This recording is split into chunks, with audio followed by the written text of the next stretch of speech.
The Girl on Bikini, Part 4. A story by E.B.'s Heart. Dan started looking for a paper to write a suicide note for Bob after he had killed him.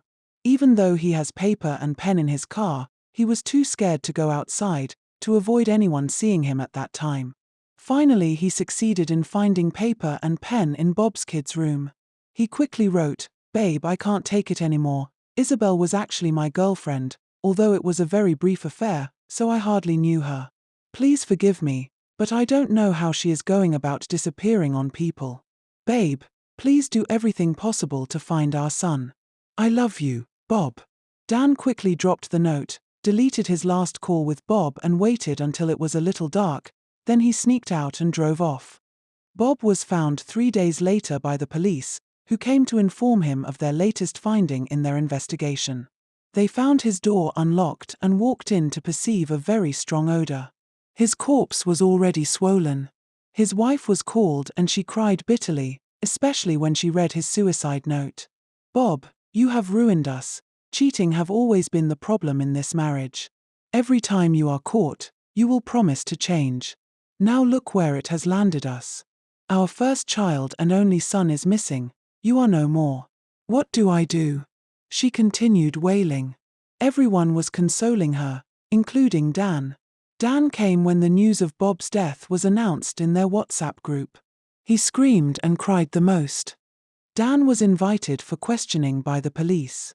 "We are really sorry about your friend's death. We heard how close both of you were," Officer Ben said while watching to see Dan's facial expression. "Well, let me go straight to the point," Officer Ben continued. "What will you tell us about this Isabel, whom you obviously know, since Bob was your best friend?" Dan started crying, while he explained. "I met her briefly just once. I can't even recognize her if I should see her now. Bob told me it was just a fling and not really an affair, so I didn't bother to pry." He continued sobbing. "Did you see her with Bob on the 5th of April when both of you went to celebrate his promotion?" "No, I didn't see her. Bob simply called me on the phone to inform me about having her in his room." Dan left the police station feeling good, because nothing about Bob's death was mentioned. Few days later, the police concluded Bob's death as suicide and he was buried.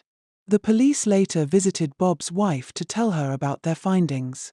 "Madam, we went to the Beaches Inn and gave them the description of Isabel, the way you and your husband gave us, and the manager recognized her. This was what we came to tell your husband. When we found him dead," Officer Ben said immediately he sat down. "We followed up on this development and found a lady that knows where she stays. But there is a confusion somewhere. We got to the apartment, which happened to be a family house, belonging to an old couple. They said Isabel is long dead. That she was their daughter who died 12 years ago. So please take a very closer look at this picture of Isabel. We got this picture from a staff at the inn where Bob lodged last with her. Are you sure this is the lady you saw with your kids on the day your son disappeared?"